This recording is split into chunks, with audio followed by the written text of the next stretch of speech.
황금의 5가지 법칙. 1. 수입의 1할 이상을 꾸준히 저축하는 사람에게 황금은 기꺼이 찾아올 것이며 곧 그와 가족의 행복한 미래까지 보장해주는 커다란 재산으로 커갈 것이다. 2. 황금을 안전한 곳에 투자할 때 황금은 꾸준히 늘어나고 나중에는 들판의 양떼처럼 급속히 늘어날 것이다. 3. 지혜와 경험을 갖춘 사람의 조언을 받아 황금을 투자하는 신중한 사람만이 황금을 지킬 수 있을 것이다. 4. 본인이 잘 알지 못하는 분야나 경험 있는 사람이 추천하지 않는 분야에 투자하는 사람은 황금을 지킬 수 없을 것이다.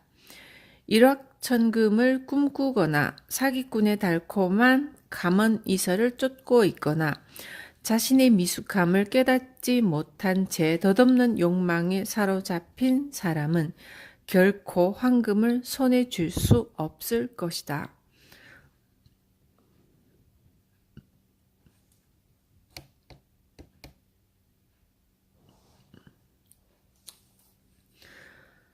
아버님이 주신 5가지 황금의 법칙입니다. 황금보다 훨씬 큰 가치가 담긴 지혜의 말씀이었습니다. 제가 가난과 절망의 나락으로 빠졌던 것은 저의 미숙함 때문이었습니다.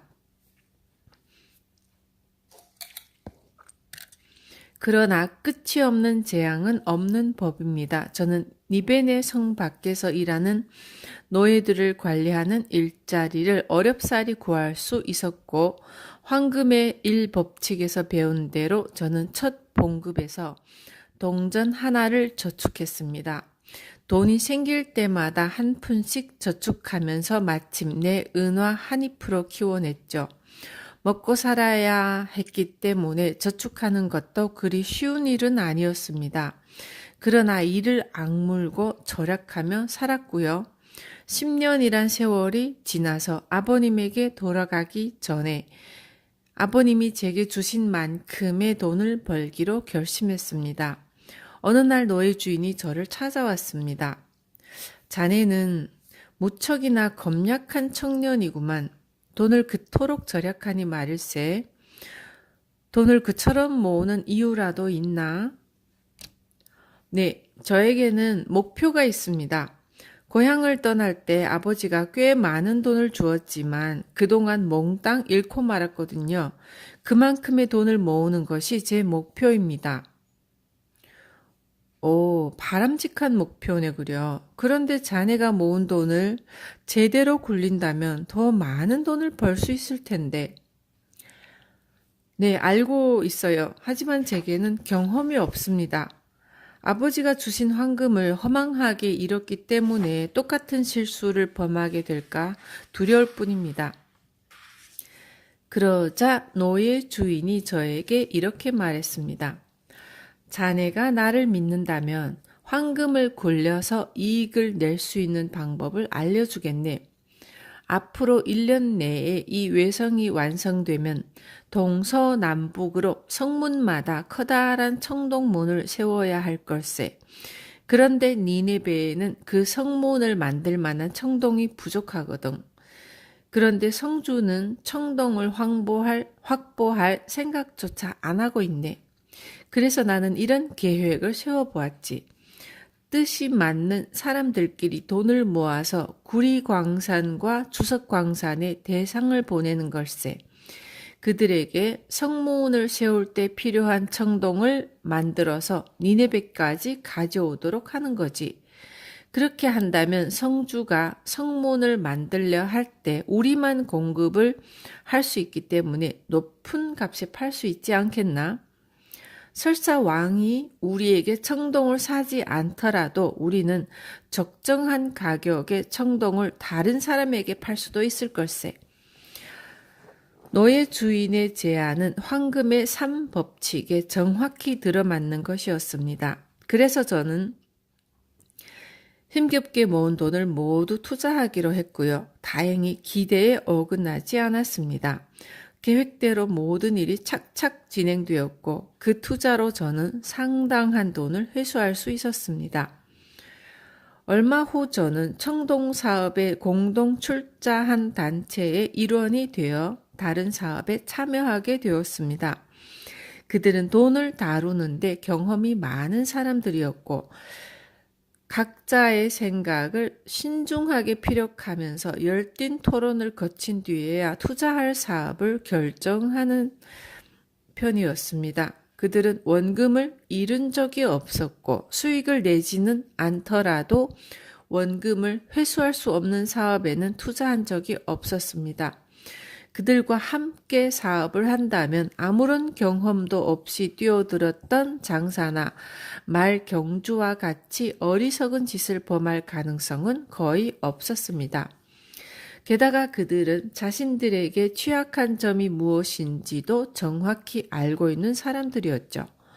그들과 교제하면서 저는 돈을 안전하게 투자해서 수익을 거두는 방법을 하나씩 깨쳐갈 수 있었습니다. 시간이 지나면서 제 돈은 점점 빨리 불어났죠. 제가 잃었던 돈을 모두 만회한 것은 물론이고 그 이상을 벌었습니다. 제가 겪은 실패와 시련 그리고 성공을 통해서 분명히 깨달을 수 있었습니다. 아버님께서 가르쳐 주신 황금의 5가지 법칙은 한치의 오차도 없었죠. 황금의 5가지 법칙을 모르는 사람에게 어찌 돈이 모일 수 있겠습니까? 설령 돈을 벌더라도 그 돈은 눈 깜짝할 사이에 사라지고 맙니다. 그러나 황금의 5가지 법칙에 충실한 사람에게는 돈이 모이기 마련입니다. 게다가 그 돈이 충실한 노예처럼 다른 돈을 벌어줍니다. 노마시르는 이렇게 이야기를 끝내고 한 노예에게 손짓으로 신호를 보냈네. 그 노예는 커다란 가죽 주머니 3개를 앞으로 가져왔고 노마시르는 그중 하나를 아카드 앞에 옮겨 놓으며 이렇게 말했다고 하더군. 아버님은 제게 바빌론의 황금을 주었습니다. 아버님께 똑같은 무게의 니네베 황금으로 돌려드리겠습니다. 그리고 노마시르는 2개의 황금 주머니를 아카드 앞에 옮겨 놓으며 말했네. 아버님은 저에게 지혜의 말씀이 새겨진 토판을 주었죠. 그 값으로 2부대의 황금을 드리겠습니다. 황금보다 지혜가 더 값진 것이라 생각하기 때문입니다. 지혜의 가치를 어떻게 황금으로 환산할 수 있겠습니까? 지혜가 없다면 황금은 한낱 물거품에 불과합니다. 지혜가 없다면 아무리 많은 황금도 순식간에 사라질 테니까요.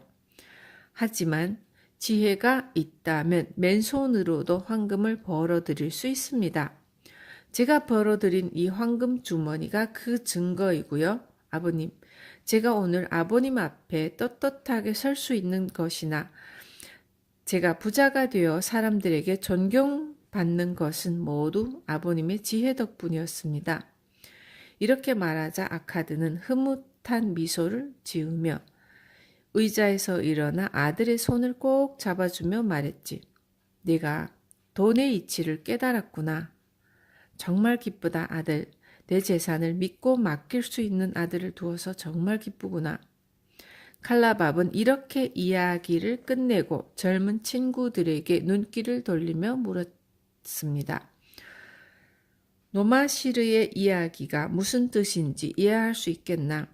자네들 중에서 아버지나 장인에게 달려가 남부럽지 않게 돈을 벌었다고 떳떳하게 말할 사람이 있는가? 만약 자네들이 그동안 많은 곳을 여행했습니다. 많은 것을 배웠고 열심히 일해서 꽤 많은 돈을 벌었습니다. 슬기롭게 쓴 돈도 있지만 때로는 어리석게 돈을 낭비하고 말았습니다. 엉뚱한 곳에 투자해서 많은 돈을 잃었습니다. 라고 말한다면 그분들이 무엇이라 말하겠나? 아직도 부자와 가난한 사람의 차이가 운명의 차이라고 생각하는가? 그렇게 생각한다면 잘못된 생각이네. 부자는 황금의 법칙 5가지 법칙을 알고 그 법칙을 충실히 지킨 사람일세.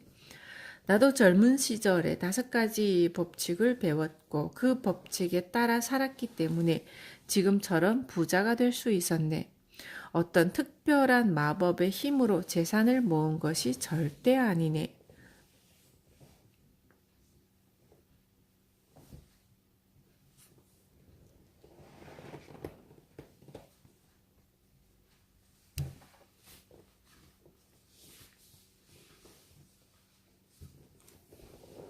아,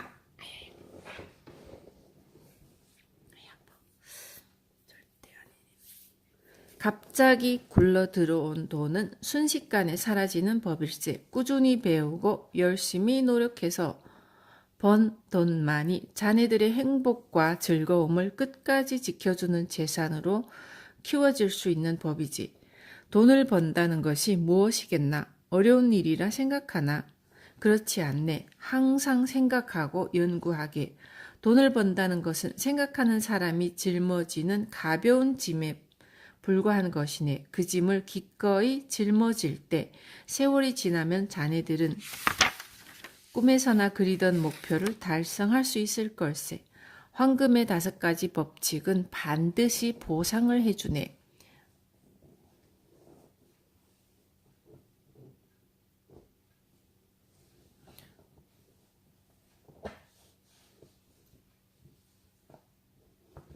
이 법칙을 충실히 따른 사람에게는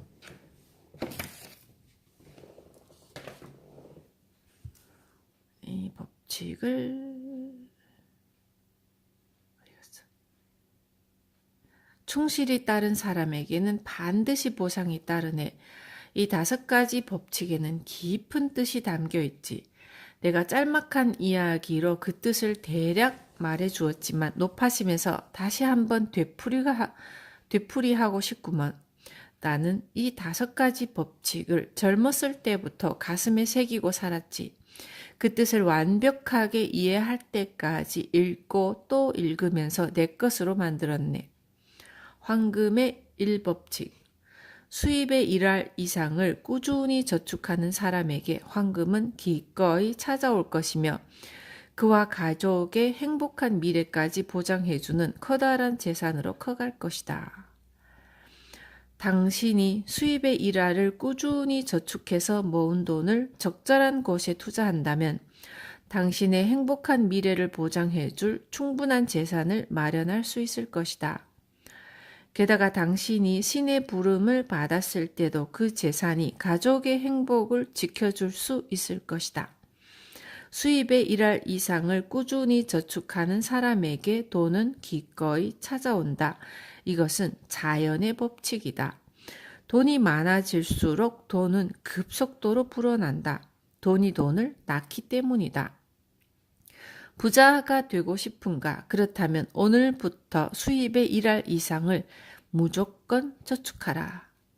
황금의 2법칙. 황금을 안전한 곳에 투자할 때 황금은 꾸준히 늘어나고 나중에는 들판의 양떼처럼 급속히 늘어날 것이다. 돈은 적극적 의지를 가진 일꾼과 같다. 기회가 주어질 때마다 돈은 불어나게 되어 있다. 기회가 찾아오더라도 당신에게 한 푼의 돈도 없다면 무슨 소용이 있겠는가? 돈을 모아라. 그리고 기회를 기다려라. 기회는 반드시 온다. 그 기회를 최대한 활용하라.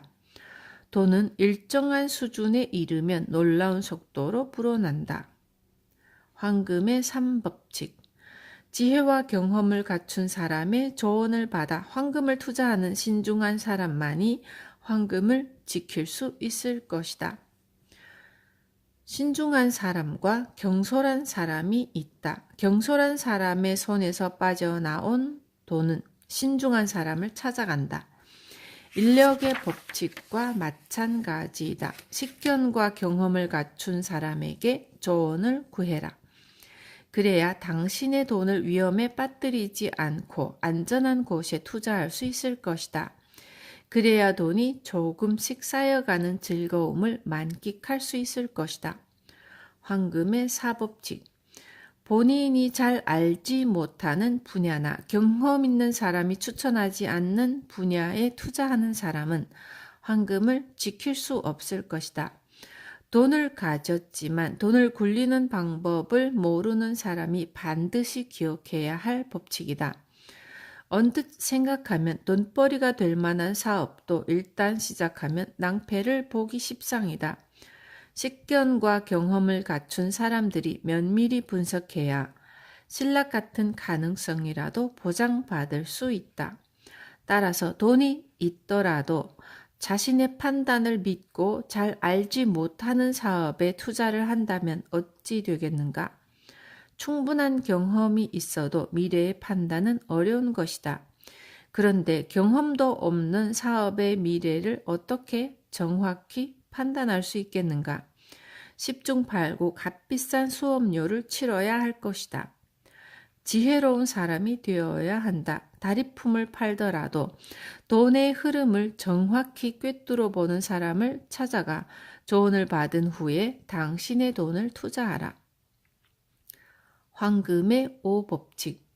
일확천금을 꿈꾸거나 사기꾼의 달콤한 감언이설을 쫓고 있거나 자신의 미숙함을 깨닫지 못한 채 덧없는 욕망에 사로잡힌 사람은 결코 황금을 손에 쥘 수 없을 것이다.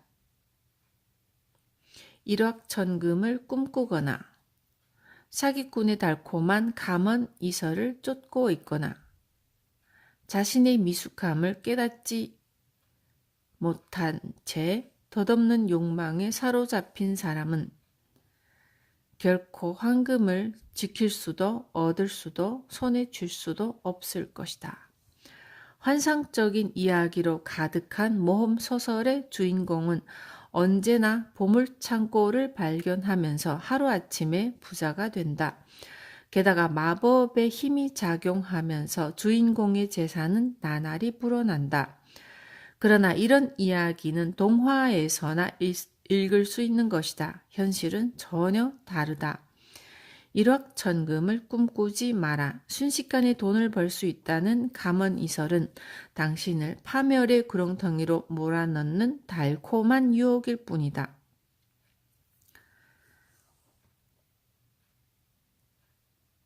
칼라밥은 황금의 5가지 법칙을 하나씩 설명한 후에 젊은 사람들에게 당부하듯 말했다.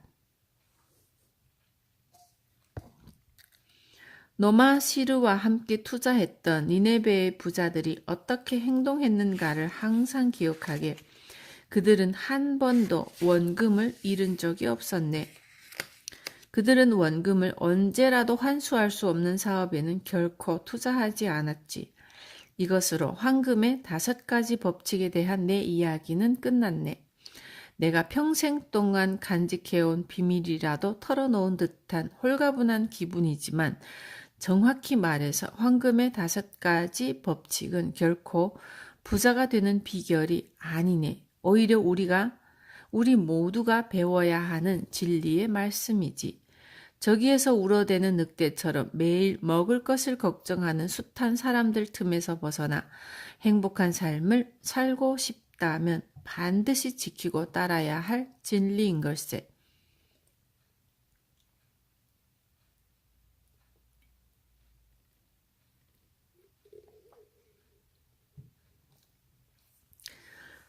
내일 우리는 바빌론에 도착하네.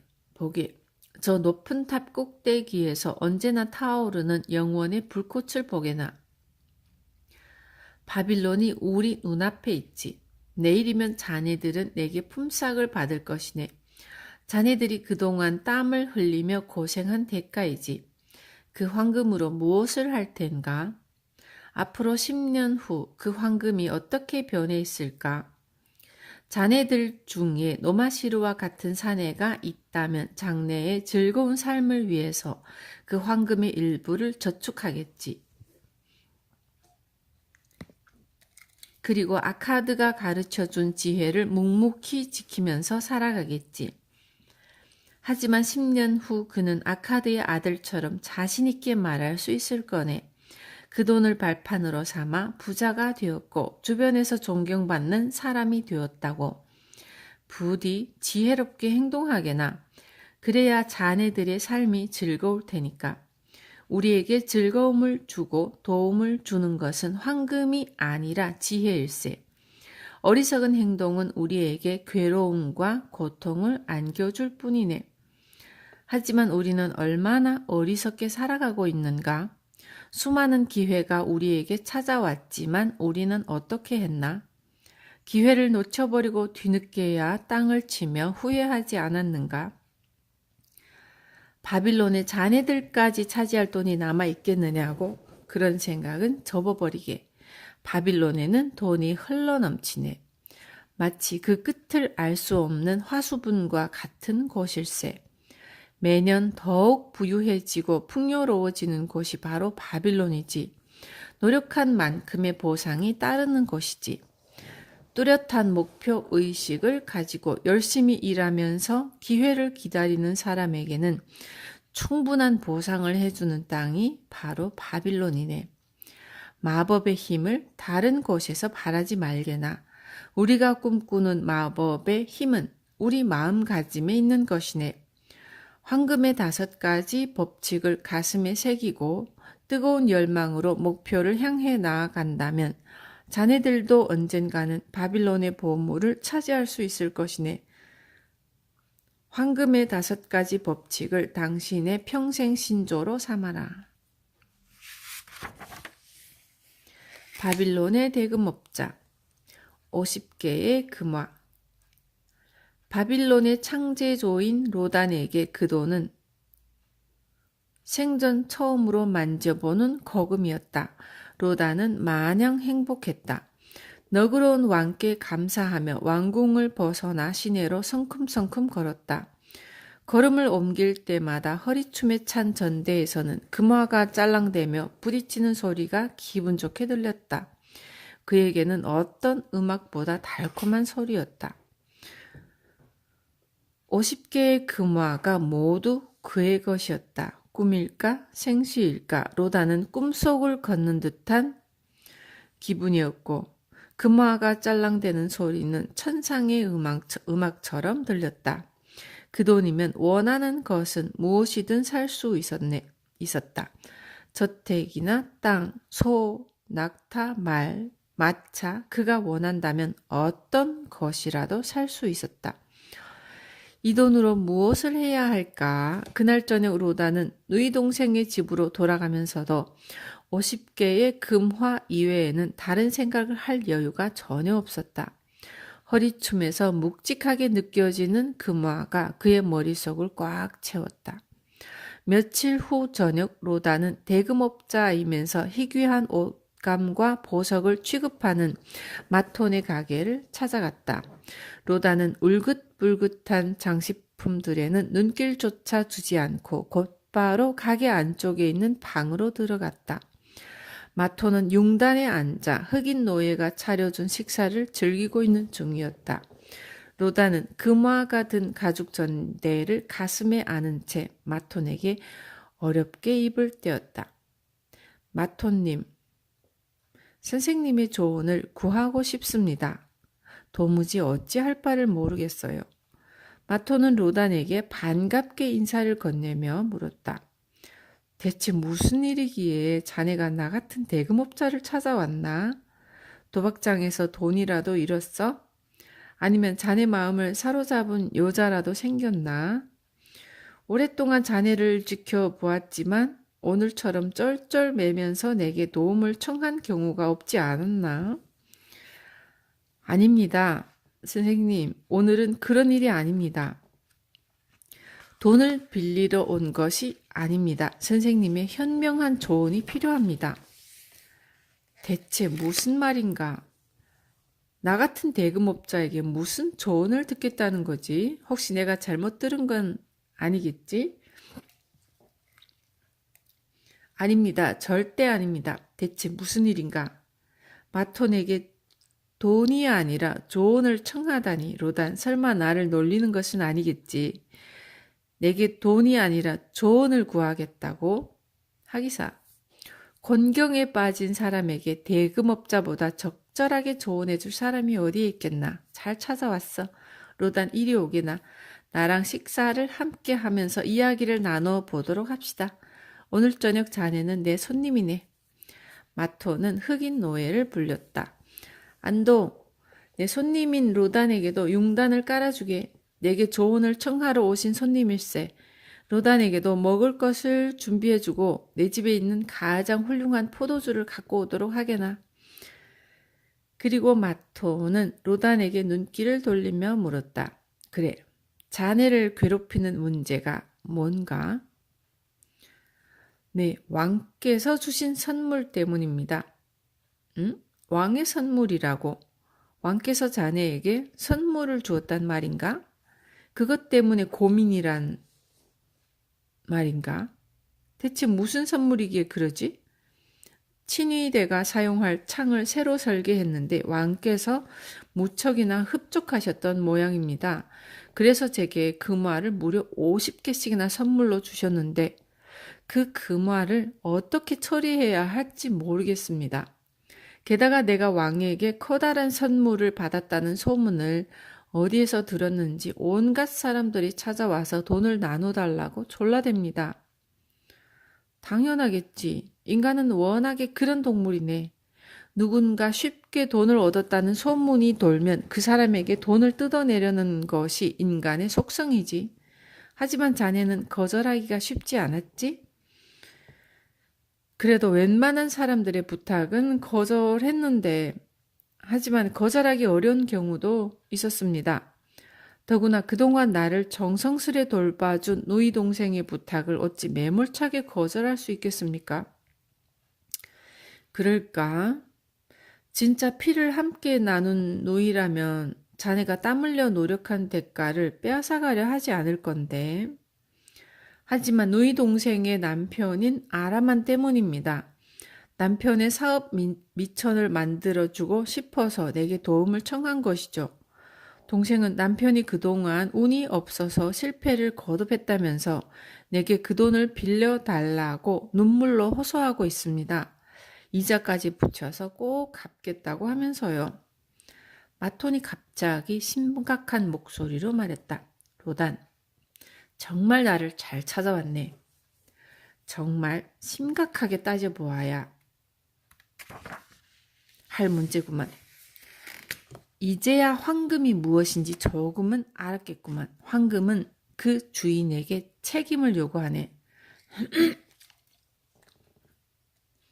이웃과의 관계마저도 바꿔놓지.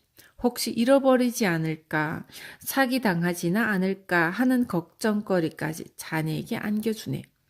때로는 자네의 선의가 오해를 빚으면서 자네를 곤경에 빠지게도 만들지. 물론 뿌듯한 자부심과 어떤 일이라도 해낼 수 있으리라는 자신감이 생기기도 하는데 혹시 동물의 말을 알아들었다는 니네베의 농부에 대한 이야기를 들어보았나? 자네에게 이 이야기를 꼭 해주고 싶구만. 이것은 이야기꾼들이 만들어낸 이야기가 결코 아니지. 돈을 빌려주고 돌려받는 것이 우리가 생각하는 것처럼 결코 간단한 것이 아니라는 교훈이 담긴 이야기네. 니네베에 동물들의 언어를 알아듣는 농부가 살고 있었지. 그 농부는 매일 저녁 마당을 서성이면서 동물들이 서로 주고받는 이야기에 귀를 기울였네. 어느 날 저녁 황소가 나귀에게 불만 어린 목소리로 말했다네. 아침부터 밤늦게까지 밭을 갈아야 하는 내 신세가 너무도 불쌍해. 햇살이 뜨겁게 내리쬐는 날에도 내 다리가 휘청거릴 정도로 피곤한 날에도 나는 죽도록 일만 해야 하네. 하지만 나귀, 자네는 정말 행복해 보이는구먼. 항상 편히 쉬고 있는 것 같으니 말이네. 게다가 멋진 다묘로 자네 몸을 감싸주고 주인이 원하는 곳까지 태워주기만 하면 그만이지 않은가? 주인이 외출하지 않는 날이면 자네는 하루 종일 쉬면서 푸른 풀이나 뜯으면 그만이지 않은가? 나귀는 착한 심성을 지닌 동물이었던 까닭에 황소에게 연민에 가득한 목소리로 말했지. 그래, 자네는 정말 열심히 일하지. 내가 자네 일을 좀 덜어줄까? 그럼 자네도 조금은 쉴 수 있을 테니까 이렇게 합시다. 아침에 노예들이 자네를 밭으로 데리고 나가려 할 때 땅바닥에 드러누워서 큰 소리로 끙끙거리게. 그러면 노예들이 자네가 아픈 줄 알고 일을 시키지 않을 거야. 다음 날 황소는 나귀의 충고대로 땅바닥에 드러누워 큰 소리로 끙끙대며 아픈 척 했다네. 예상대로 노예들은 농부에게 달려가 황소가 아프니 밭을 갈 수 없을 것이라고 말했지. 그러자 농부가 말했네. 그럼 나귀라도 데리고 가서 밭을 갈도록 하게. 오늘 중에는 밭갈이를 끝내야 하니까. 그래서 나귀는 황소를 대신해서 하루 종일 밭을 갈아야만 했고, 어스름이 내리면서 밭갈이를 끝냈을 때 나귀는 가슴이 터질 것만 같았지. 네 다리가 후들거리면서 걷기도 힘들었고 멍 때문에 목살까지 벗겨져서 따끔거렸지. 그날 밤에도 농부는 마당을 서성대면서 그들의 대화를 모두 엿들었네. 황소가 먼저 말했지. 나귀, 정말 고마웠네. 자네의 현명한 충고 덕분에 오랜만에 편히 쉴 수 있었네. 나귀가 퉁명스레 대답했지. 고마워할 것 없어. 자네를 조금이라도 도와주려고 순수한 마음에서 시작한 거니까. 자네를 대신해서 밭갈이를 하느라 힘들었지만 상관없지. 하지만 내일부터는 자네가 밭갈이를 나가게나. 자네가 다시 아프면 푸주한에게 보내라고 주인이 노예에게 말하더구먼. 그 후 황소와 나귀는 서로 말도 나누지 않는 사이가 되었지. 그렇게 그들의 우정은 깨지고 말았다네. 로단, 이 이야기에서 어떤 교훈을 배울 수 있겠나? 로단이 대답했다. 잘 모르겠습니다. 어려운 교훈이 아닐세. 조금만 생각해보면 아주 간단한 것이네. 당신이 진정으로 친구를 돕고 싶다면 친구의 짐까지 대신 짊어지지는 마라는 것일세. 아, 그런 교훈입니까? 전혀 생각지도 못했습니다. 하지만 무슨 뜻인지는 알겠습니다. 누이 동생 남편의 짐까지 내가 감당할 필요가 없다는 뜻이겠죠? 하지만 선생님은 많은 사람들에게 돈을 빌려줍니다.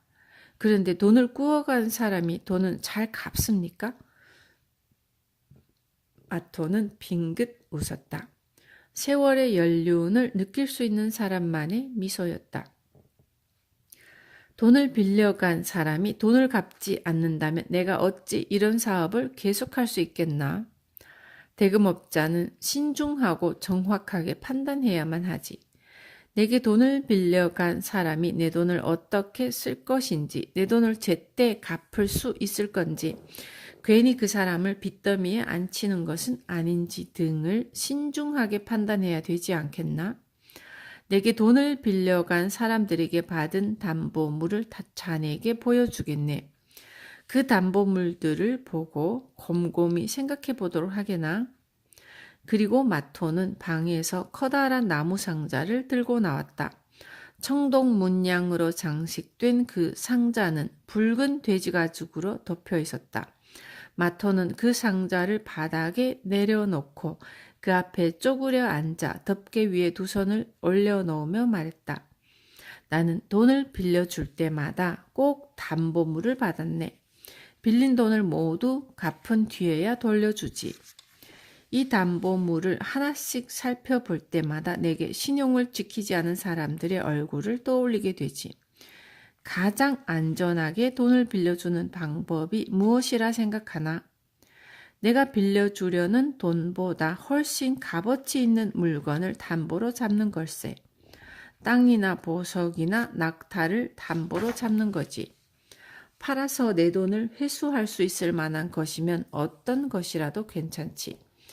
보석을 맡기는 사람도 있지만 돈을 갚지 못할 경우 부동산 권리를 내게 넘기겠다는 약정서를 써주는 사람도 적지 않네.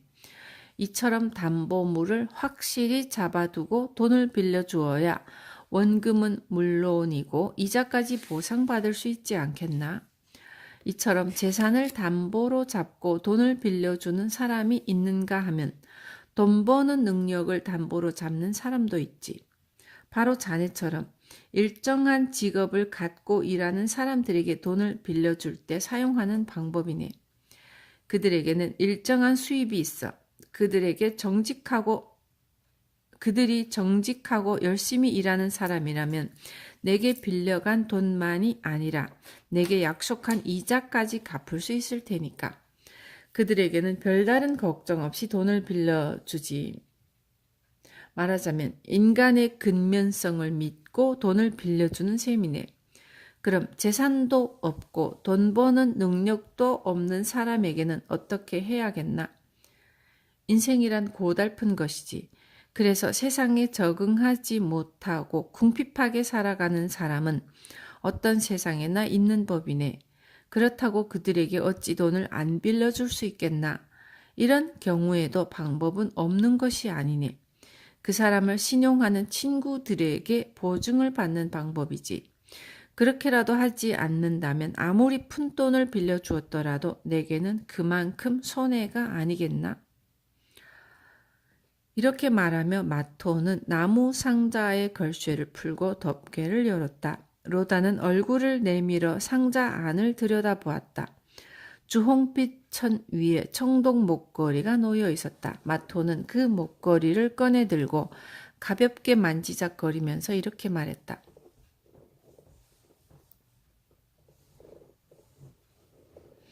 이 목걸이는 앞으로도 영원히 이 상자를 떠나지 못할 걸세. 그 주인은 벌써 세상을 떠났으니까.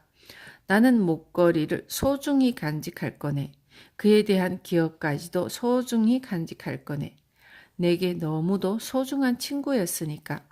우리는 함께 장사를 했었고 꽤 많은 돈을 벌었지. 그런데 그 친구가 동쪽에서 한 여자를 데려와 결혼하겠다고 하더군. 무척이나 아름다웠지만 우리나라 여자와는 상당히 달랐네. 정말 눈이 부시도록 아름다운 여자였지.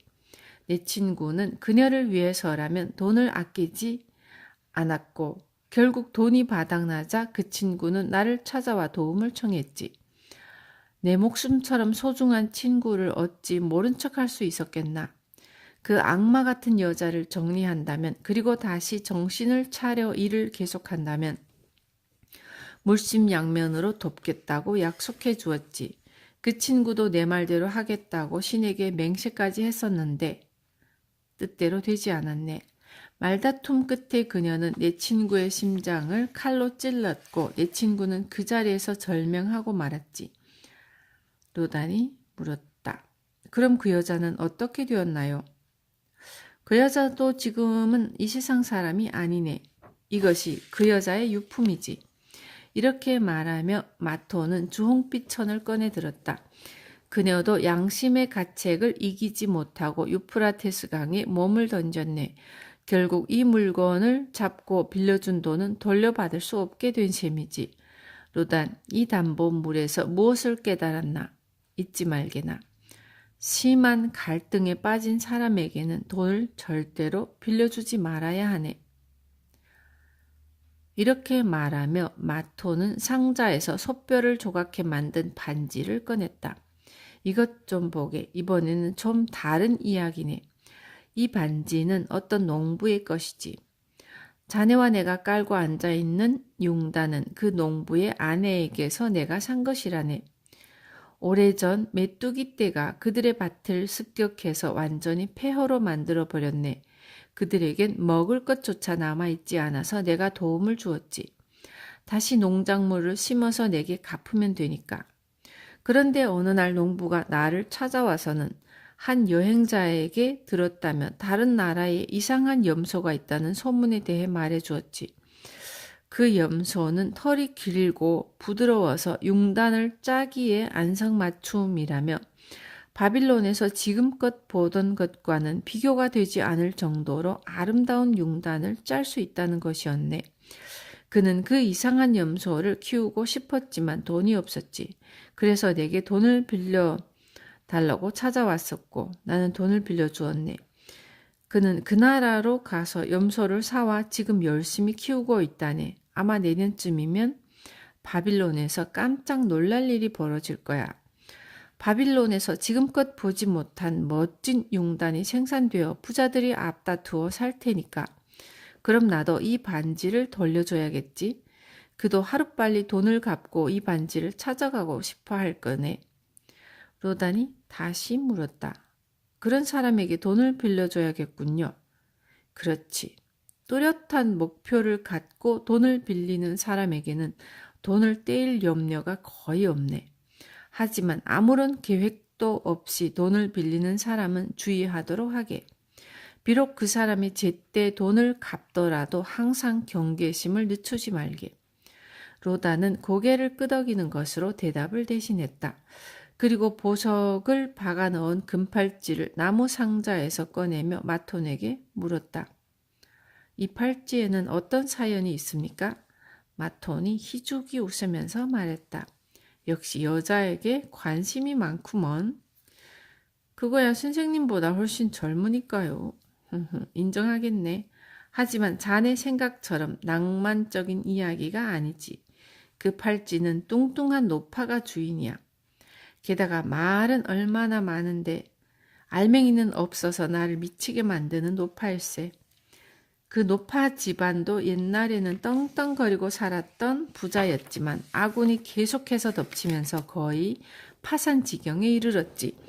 그런데 노파는 아들을 장사꾼으로 만들고 싶어 했네. 그래서 내게 돈을 빌려다가 아들에게 장사 미천으로 주었지.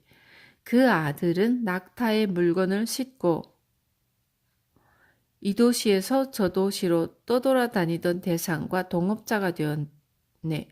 그런데 그 대상이 고약한 악당이었지 뭐야. 아들이 잠든 사이에 모든 물건을 싣고 주랭랑을 친 걸세. 졸지에 그 아들은 머나먼 타국 땅에서 빈털터리가 되고 말았고, 물론 노파는 아들이 성장하면 틀림없이 갚아줄 것이라고 말하지만 어찌 믿을 수 있겠나. 하지만 이 금팔찌가 빌려준 돈만큼의 가치가 있으니 걱정할 필요는 없겠지. 그 노파가 선생님에게 조언을 구하지 않았나요? 조언을 구했냐고? 오히려 자기 아들이 바빌론에서 가장 똑똑한 줄 알고 있더구먼. 내가 조금이라도 핀잔을 주면 노파는 화를 버럭 내면서 입도 뻥끗하지 못하게 만들었네. 이런 사람에게 내가 무슨 조언을 할 수 있었겠나.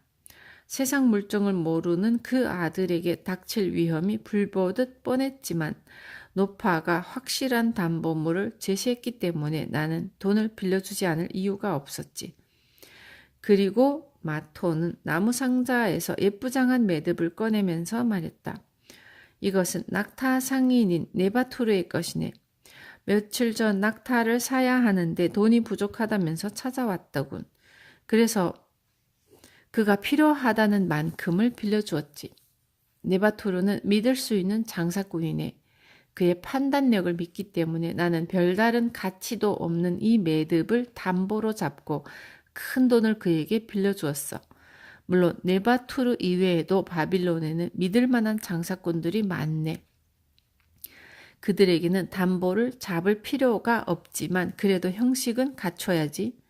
약속한 날짜에 어김없이 돈을 갚으니 그들을 어찌 믿지 않을 수 있겠나. 훌륭한 장사꾼들이 바빌론의 재산이네. 그들이 번창해야 바빌론이 번영할 수 있고 그 틈에서 나도 수익을 남길 수 있으니까. 마토는 터키옥을 조각해 만든 딱정벌레를 상자에서 꺼내 바닥에 굴리면서 말했다. 이건 이집트에서 건너온 것이네. 이 딱정벌레의 주인이었던 사내에게 돈을 회수할 생각은 벌써 포기한 지 오래야. 내가 돈을 갚으라고 할 때마다 좋지 않은 일만 겹쳐 일어나는데 돈을 어떻게 갚으란 말이오. 돈도 많은 사람이 대체 왜 그래요? 라고 오히려 내게 욕을 한다네. 그런 사람에게 어떻게 해볼 수 있겠나. 게다가 이 딱정벌레도 원래는 그 사내의 아버지 것이었네. 적잖은 재산이 있어서 아들의 사업을 돕겠다고 땅과 가축을 모두 담보물로 내주었던 갸륵한 아버지였지. 그 사내도 처음에는 그런 대로 성공했었는데 하지만 지나치다 싶을 정도로 욕심을 부리기 시작하더군. 결국은 충분한 식견과 경험도 없는 상태에서 섣불리 큰 사업을 벌였다가 완전히 파산하고 말았네. 또다니 물었다. 그럼 젊어서는 사업을 하지 말아야 하나요? 젊은 사람들은 너무나 성급하지. 꿈이 너무 커서 그럴까? 어쨌든 젊은 사람들은 하루라도 빨리 부자가 되고 싶은 생각에 지름길을 찾으려 하네. 그 때문에 분별 없이 돈을 빌려대지. 게다가 세상 물정을 잘 몰라서 빚이 얼마나 무서운 것인 줄도 모르네. 무모한 빚은 깊은 묘혈과도 같아서 결국 우리를 절망의 나락으로 빠뜨리는 원인이 되지. 나중에는 빚의 수렁에서 벗어나려 발버둥을 치지만 그 수렁을 벗어나기란 결코 쉬운 일이 아닐세. 낮에도 짙은 구름에 가려서 햇빛을 볼 수가 없고 밤에도 끝없는 고뇌로 잠자리를 설쳐야 하는 슬픔과 회한이 바로 빚에서 시작되는 것이네. 그렇다고 젊어서 사업을 해서는 안 된다는 것은 아니네. 오히려 젊은 사람들에게 돈을 빌려서라도 사업을 시작하라고 권하는 사람이지. 다만 뚜렷한 목표와 신중한 계획이 있어야 한다는 뜻이네. 나도 처음부터 돈을 쌓아두고 시작한 것은 아니지. 나도 처음에는 돈을 빌려서 시작한 장사꾼에 불과했네. 마토는 목이 말랐는지 포도주로 목을 축였다. 아버지 재산을 저당 잡혀 사업을 시작한 아들이 완전히 파산했을 때 대금업자는 어떻게 해야겠나? 지금 그 아들은 완전히 절망에 빠져서 빈둥대면서 아무 일도 하지 않고 있지. 낙담할 만도 하겠지만 돈을 갚으려는 어떤 노력도 하지 않고 있으니 말이네. 그렇다고 내가 몰인정하게 아버지의 땅과 가축을 모두 처분해야만 할까? 아버지가 무슨 잘못인가? 하지만 돈의 세계란 그런 것이 아니네. 그때 로단이 불쑥 끼어들었다. 무척이나 재미있게 들었습니다. 하지만 내 질문에는 아직 대답하지 않으셨습니다. 너희 동생 남편에게 돈을 빌려줘야 하나요? 내게는 너무도 중요한 문제입니다. 자네의 누이야 나무랄 데가 없는 훌륭한 여자지. 하지만 그 남편이 내게 와서 돈을 빌려달라고 한다면 먼저 그 돈을 어디에 쓸 것이냐고 묻겠네. 나처럼 보석이나 고급 가구를 취급하는 장사꾼이 되겠다고 대답한다면 보석이나 가구에 대해서 아는 것이 있는가? 어디에서 가장 싼 값의 물건을 구입할 수 있는지 아는가? 팔 때는 원가에 얼마나 이익을 붙이는 것이 적정 가격이라 생각하는가? 라고 물을 걸세.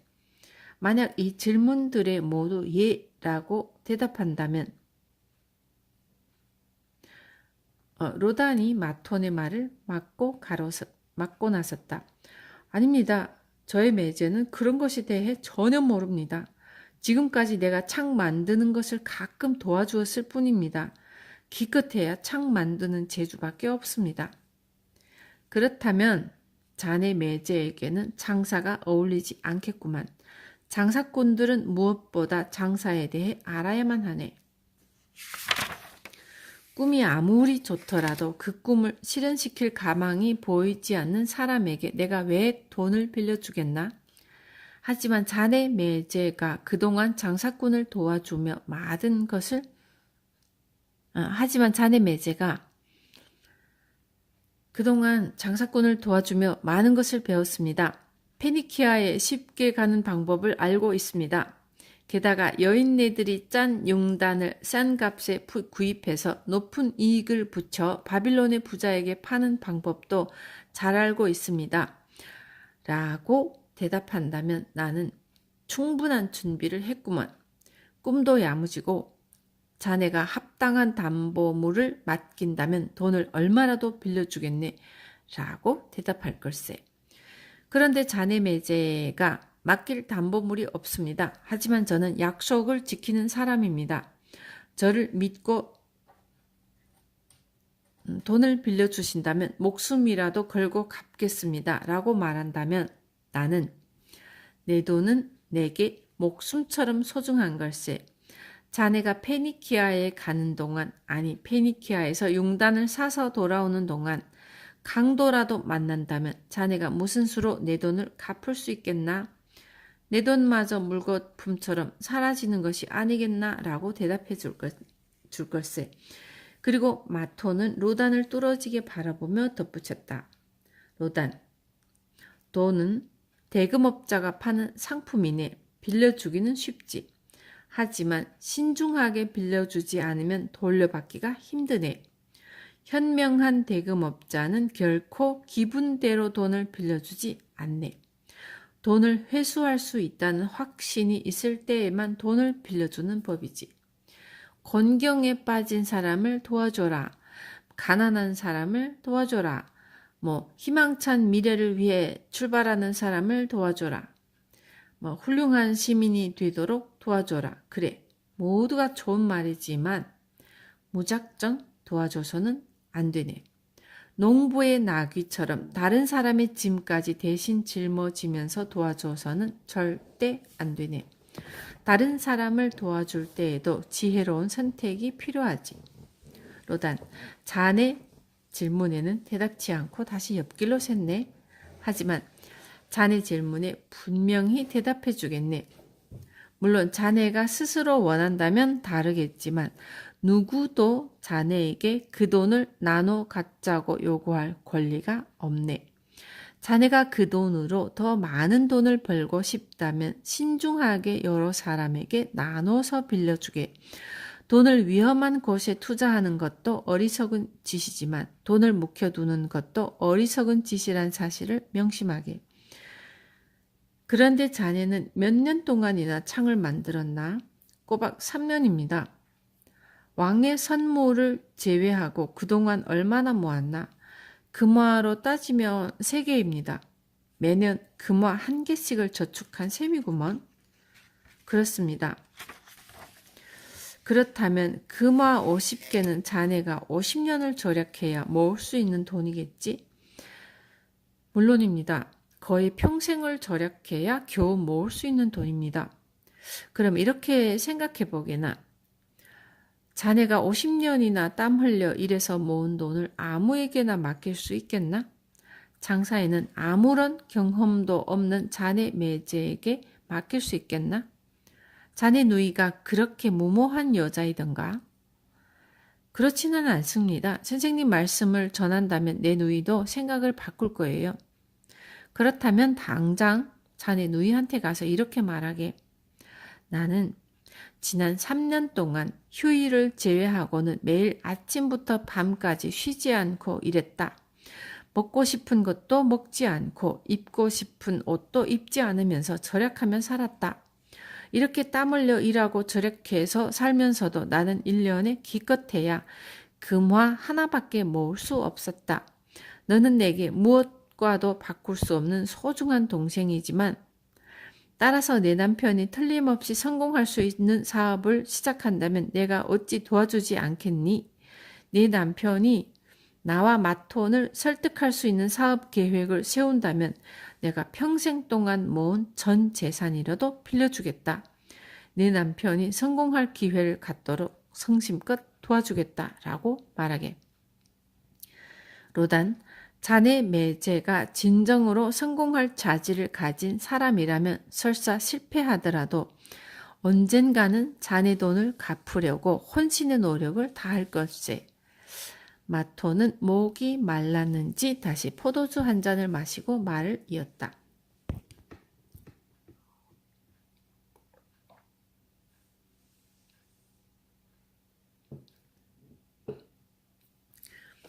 내가 다른 사람들에게 돈을 빌려줄 수 있는 이유가 무엇이겠나? 내 가게를 꾸려가는 데 필요한 돈보다 더 많은 돈을 갖고 있기 때문이네. 그 여윳돈을 다른 사람에게 빌려주면서 돈을 벌고 있지. 그런데 내가 그 돈을 어떻게 모았겠나? 나도 열심히 일하고 절약해서 모은 돈으로 시작했지. 그런 돈을 허튼 사람들에게 빌려줘서 잃고 싶겠나?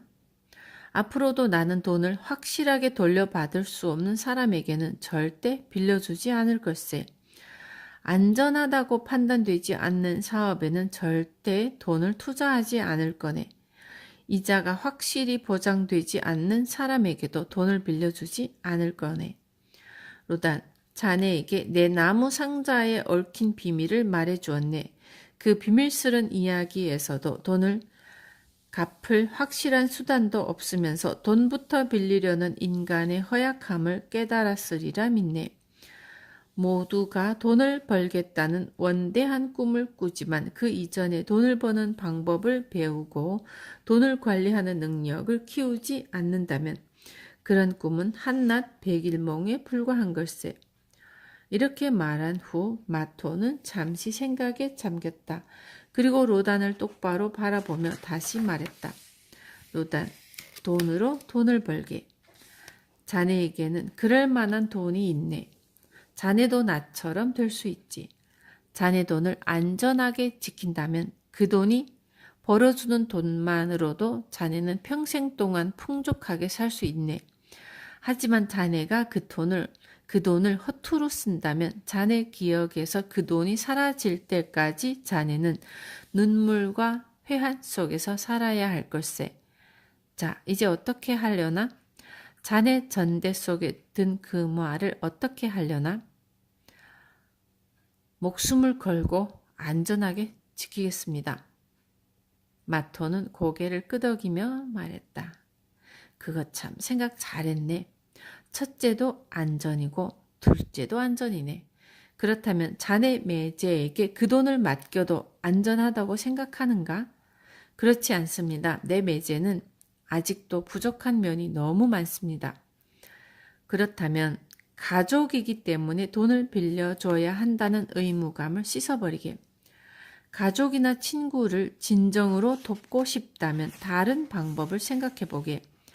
자네의 돈을 위험에 빠뜨리면서 도와줄 이유는 없네. 돈을 지키고 관리할 줄 모르는 사람에게 들어간 돈은 허망하게 사라진다는 사실을 명심하게. 그런 사람에게 자네 돈을 맡기느니 차라리 자네가 흥청망청 써대는 것이 훨씬 나을 걸세. 그럼 다시 묻겠네. 안전하게 지킨 보물을 어떻게 해야겠나?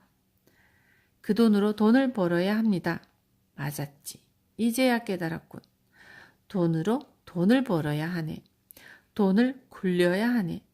우리가 나이를 먹듯이 신중하게 투자된 돈은 눈덩이처럼 불어나게 마련이지. 자칫하면 자네가 힘겹게 번 돈이 하루아침에 사라질 수도 있다는 사실을 명심하게.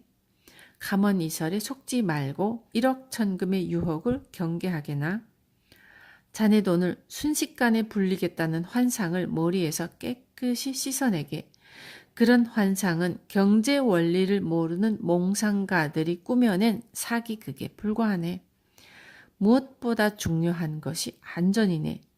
자네의 돈을 지키고 즐기는 것만으로도 돈을 버는 것이라 생각하게나. 상식 이하의 수익을 약속하는 사람의 달콤한 유혹을 경계하게. 그리고 성공한 사람들과 거래를 맺게. 그들의 지혜와 경험이 자네의 돈을 지켜주면서 적절한 수익을 보장해 줄 테니까. 로다는 자리에서 일어서며 마톤에게 현명한 조언에 고맙다고 말했다. 그러나 마톤은 그런 인사를 들은 척도 하지 않으면서 당부하듯이 말했다. 왕의 선물에서 많은 교훈을 얻길 바라네. 그 돈을 지키려면 신중하게 처신해야 할 거네. 많은 유혹이 있을 걸세. 그 돈을 어떻게 써야 할 것이라며 조언해주는 사람들도 많을 거네. 큰 돈을 벌 기회가 있다는 달콤한 제안도 끊이지 않을 거고. 하지만 내 나무 상자에 얽힌 이야기들을 교훈으로 삼게. 자네 전대에서 돈을 꺼낼 때마다 확실히 돌려받을 수 있는지 생각하고 또 생각하기. 내 조언이 필요하다면 언제라도 찾아오게나. 자네라면 언제라도 환영이니까. 로단, 돌아가기 전에 내 나무 상자 덮개에 새겨진 글을 읽어보겠나? 내 생각에는 돈을 빌리는 사람이나 돈을 빌려주는 사람 모두가 반드시 알아야 할 교훈이라 생각하네. 마톤의 나무 상자 덮개에는 이런 글이 새겨져 있었다. 뒤늦게 후회하지 말고 처음부터 신중하라. 뒤늦게 후회하지 말고 처음부터 신중하라.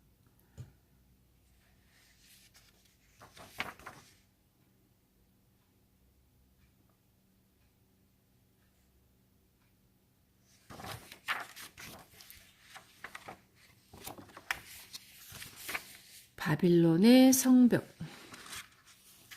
역전의 용사 반자르는 바빌론의 옛 성벽으로 연결된 길에서 경비를 서고 있었다. 그 길 위로는 수비군이 성벽을 지키기 위해 용맹하게 싸우고 있었고 그 성벽에 수십만의 시민이 살고 있는 바빌론의 미래가 달려 있었다. 성벽 너머에서 침략군의 함성과 말발굽 소리가 들려왔고 성문을 때리는 거대한 쇠매 소리가 귀를 멍멍하게 만들었다. 성문 뒤로는 창기병들이 일렬로 도열해 있었고 성문이 무너진다면 그들이 침략군의 공격을 막아야 했지만 그들은 정식 군인들이 아니었다. 바빌론의 정규군은 왕과 함께 멀리 동쪽에 있는 엘람 땅을 정벌하고 있었고 왕이 바빌론을 비운 사이에 침략군의 공격이 있으리라고는 전혀 예측하지 못했었다. 뜻밖에도 북쪽에서 아시리아가 바빌론을 정복하기 위해 침략해 온 것이다. 성벽을 어렵사리 방어하고는 있지만 바빌론의 운명은 풍전등화와도 같았다. 반자르 옆에는 수많은 시민들이 몰려나와 있었고 모두가 겁에 질려 창백한 얼굴이었다. 전쟁 상황을 조금이라도 알고 싶어 안절보절 못하고 있었으며 부상당한 사람과 죽은 사람이 그 길을 통해서 끝없이 옮겨지는 것을 지켜보며 그들은 깊은 한숨을 내쉬었다. 마침내 최후의 결전이 시작되었고 바빌론을 포위한 지 사흘째 되는 날 아시리아군은 온 병력을 결집시켜 반자르가 서 있는 성벽 쪽을 집중적으로 공격했다. 성벽 위의 수비군도 혼신의 힘을 다해 저장했고 사다리를 타고 성벽을 기어오르는 침략군들에게 끓는 기름을 부어대고 화살을 쏘아댔으며 성벽까지 기어오른 침략군에게는 창으로 대항했다. 침략군의 궁수들도 바빌론의 수비군에게 엄청난 화살을 퍼부어댔다. 반자르는 전쟁 상황을 한눈에 파악할 수 있는 곳에 있었다. 치열한 전투가 코앞에서 벌어지고 있었기 때문에 광포한 침략군의 동태를 즉시 알아볼 수 있었다. 초로의 한 상인이 반자르에게 다가와 두 손을 부들부들 떨면서 소리쳤다.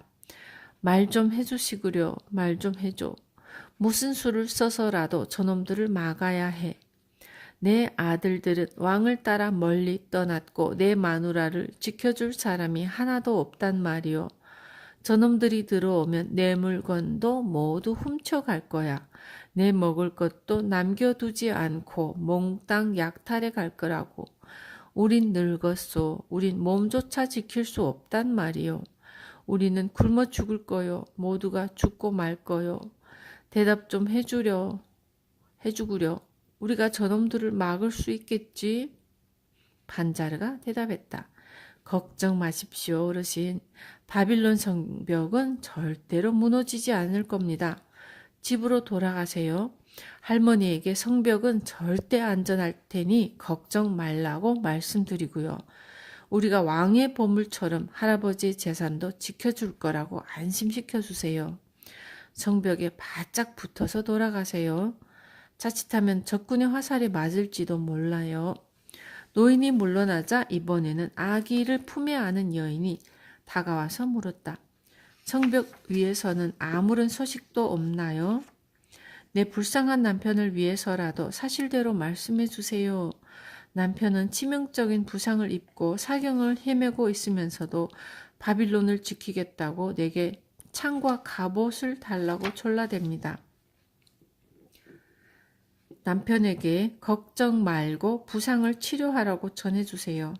바빌론의 성벽이 당신과 당신 아기를 지켜줄 것이라고 전해주십시오. 바빌론의 성벽은 높고 튼튼합니다. 우리 용맹한 수비군의 함성이 들리지 않습니까? 그들이 침략군의 공격을 이겨내고 바빌론을 지켜줄 겁니다. 예, 들립니다. 우리 병사들의 함성이 들립니다. 하지만 성벽을 때려대는 쇠매 소리에 걱정을 떨칠 수가 없네요. 남편에게 돌아가십시오. 남편에게 성문은 절대 무너지지 않을 것이라고 전해주십시오. 설사 적군이 성벽을 기어 오르더라도 창기병이 그들을 무찔러 줄 것이라고 전해주십시오. 조심해서 돌아가시고요. 성벽에 바짝 붙어 걸으십시오. 그때 중무장한 병사들이 그 길로 들어섰다. 반자르는 재빨리 사람들을 밀쳐내고 병사들이 지나갈 길을 터주었다. 방패와 갑옷이 요란하게 철렁대는 소리를 내면서 병사들이 지나가자 한 어린 소녀가 반자르의 허리띠를 붙잡고 늘어지며 물었다. 아저씨, 괜찮을까요? 정말 안심해도 돼요?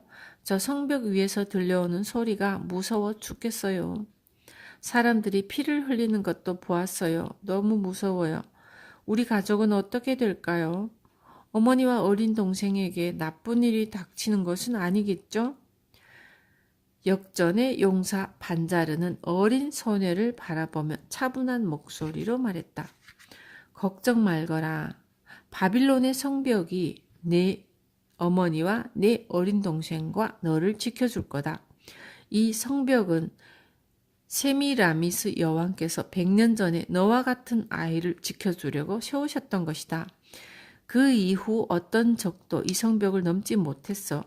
지금 돌아가거라. 내 어머니와 어린 동생에게 바빌론의 성벽이 너희를 지켜줄 거라고 말해라. 두려워할 필요가 없다고 말해주어라. 그 후로도 반자르는 매일 그 자리를 지켰다. 지원병들이 그 길을 지나갔고 부상당한 사람과 죽은 사람이 그 길을 지나갔다. 성벽이 안전한지 확인하러 달려오는 사람들의 발길도 끊이지 않았고 그들이 성벽의 안전을 물을 때마다 반자르는 역전의 용사답게 차분한 목소리로 바빌론의 성벽이 당신을 안전하게 지켜줄 겁니다. 라고 대답해 주었다.